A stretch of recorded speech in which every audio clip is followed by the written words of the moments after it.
Monday evening இன்னைக்கு evening ஸ்நாக்குக்கு potato bytes தான் செஞ்சுருந்தேன். ரொம்ப நாளாக இன்ஸ்டாவில் பார்த்து சேவ் பண்ணியிருந்தேன். ஸோ இன்னைக்கு ட்ரை பண்ணி பார்க்கலான்னு ட்ரை பண்ணியிருந்தேன். அதுக்கு வந்து பொட்டேட்டோ ஃபஸ்ட்டு ப்ரெஷர் குக் பண்ணி எடுத்துக்கணும். அது குக்கார டைமில் நமக்கு தேவையான பொருளை நம்ம எடுத்து வச்சுக்கலாம். ஃபஸ்ட்டு அதுக்கு நம்ம பிரெட் க்ரம்ஸ் வந்து ரெடி பண்ணணும். நான் இன்னைக்கு பிரெட்டோட அந்த சைட் பார்ட்டெல்லாம் எதுவுமே கட் பண்ணலை, அப்படியே போட்டு மிக்சியில் அரைச்சி எடுத்து வச்சுக்கிட்டேன். நெக்ஸ்ட்டு 2 ஸ்பூன் கார்ன்ஃப்ளவர் மாவு போட்டு அதில் கொஞ்சம் தண்ணி போட்டு கரைச்சி வச்சுக்கலாம். இதுக்கப்புறமா கரண்ட் போயிடுச்சு. கரண்ட் வந்ததுக்கப்புறம் தான் செஞ்சோம். ஈவினிங் ஸ்நாக் வந்து லாஸ்ட்டில் டின்னர் ஆயிடுச்சு.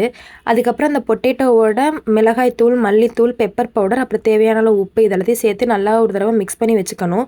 நெக்ஸ்ட் நம்ம மிக்ஸ் பண்ணி வச்சிருக்க பொட்டேட்டோ ஃபஸ்ட்டு கார்ன்ஃப்ளவரில் டிப் பண்ணி எடுத்துட்டு நெக்ஸ்ட் பிரெட் க்ரம்ஸ் போட்டு அதுக்கப்புறம் அதை நம்ம ஆயிலில் வந்து ஃப்ரை பண்ணி எடுத்தோம்னா பொட்டேட்டோ பைட்ஸ் வந்து ரெடி ஆயிரும். இன்ஸ்டாவில் அதிகமாக ஒரு ரீல்ஸ் வந்திருக்கும், யார் நம்மளை ரசித்து பார்த்தாலும் நம்ம வீட்டில் வளர்க்குற நம்ம பெட்டு பார்க்குற மாதிரி வராதுன்னு. அதே மாதிரி தான் எங்கள் வீட்டு ஜிஞ்சியும்.